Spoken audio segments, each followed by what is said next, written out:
It up. Yeah. Hey, buddy. Hey, bro. Thank you so much for taking the time out. My pleasure. Same to you. So, in the studio, creating new music, I hope.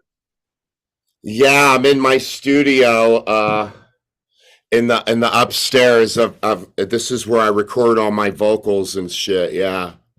Awesome. So, back again to Australia. Like, it seems like it's just once you've gone, you're ready to come back again. Happy? But yet to me it seems like it's been a while. I mean, Yeah. I haven't been there in a while, right? Well, you're coming back. It's the main thing. The main thing is the goal. Exactly, brother. I love every time I go, I have a great time, and it's just a lot of good music lovers out there, you know.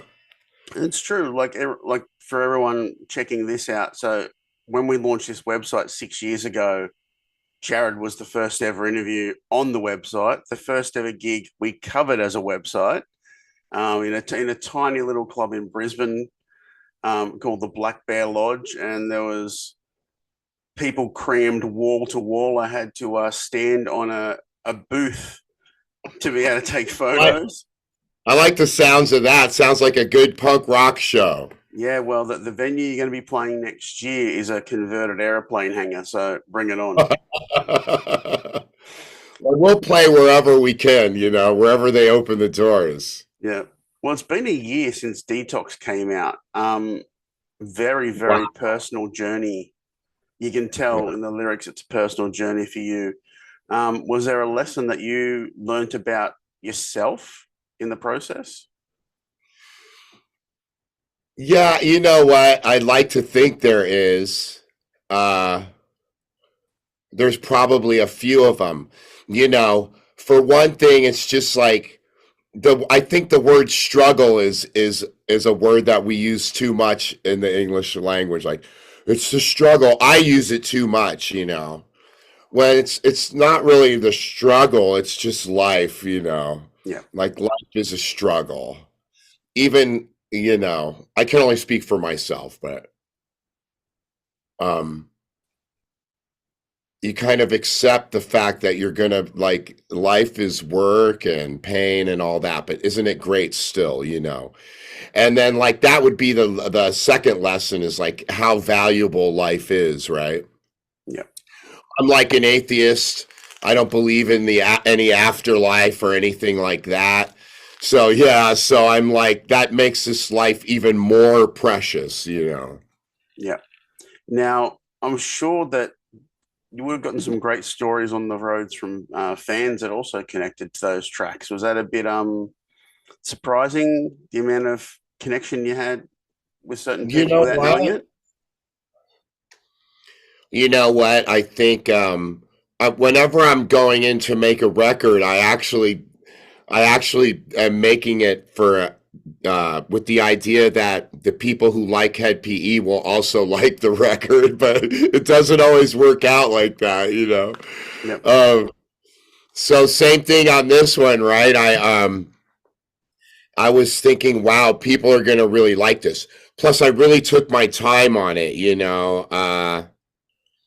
I mean, I gotta say, it took me a couple years to do that record. Um, so I really expected people to like it. I have to be honest. And I got, you know, people did like it. Yep. So I get a lot of good reaction and reviews from my people on the road. And you know what? Even when there's a record that comes out that a lot of people hate, there's always some people that record means a lot to. So, you know, it's art, it's subjective, and I always have to leave room in my creative mind for people not to be into what I'm into. Yep. But the timing of this one, I think, was right. Now, behind you, there's a whole range of gear. There's a big screen. We live in a world of computers. We're talking via computers. Um, how has the computer age helped HED PE and how has it hindered HED PE? Wow, what a great question. So we've been around for so long, you know, to put it in perspective, we started pre-internet, Yep. you know. pre-digital, not just pre-internet, but pre-digital in terms of music production. You know, we started in '94, 30 years ago, so everything was still what we call analog and on tapes and stuff.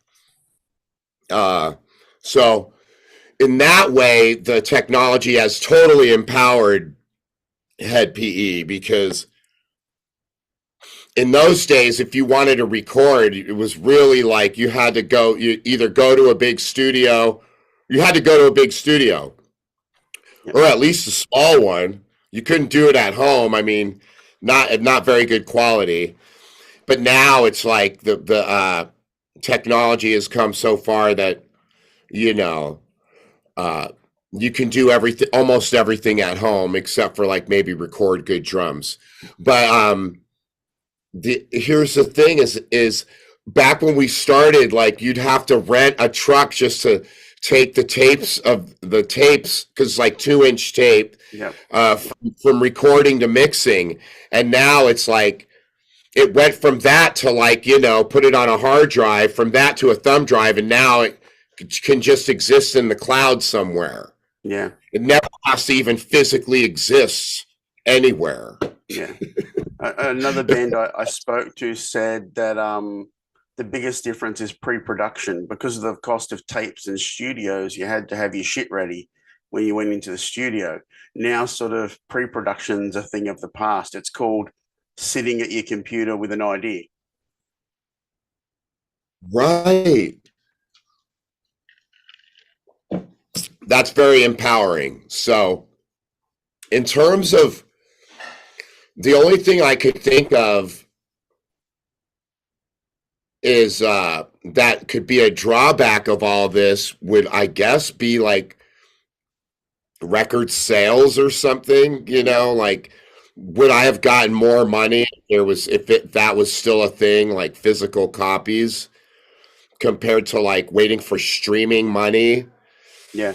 I guess as an old timer, maybe for me that would be more of a thing, but you could see these rappers and people getting really rich off of streaming, so maybe Yep. I just haven't figured it out. Yep.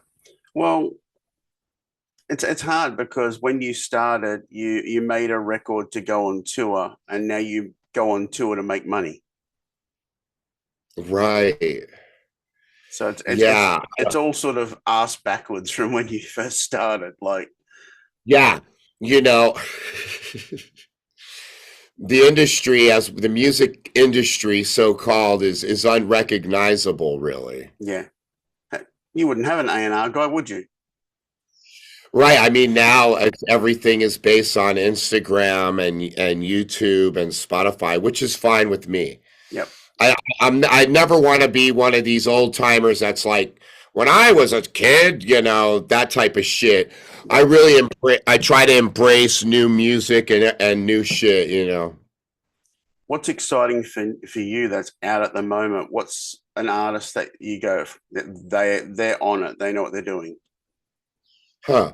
I just was hearing some tracks from Tyler the Creator. I love what he does with music. Yeah.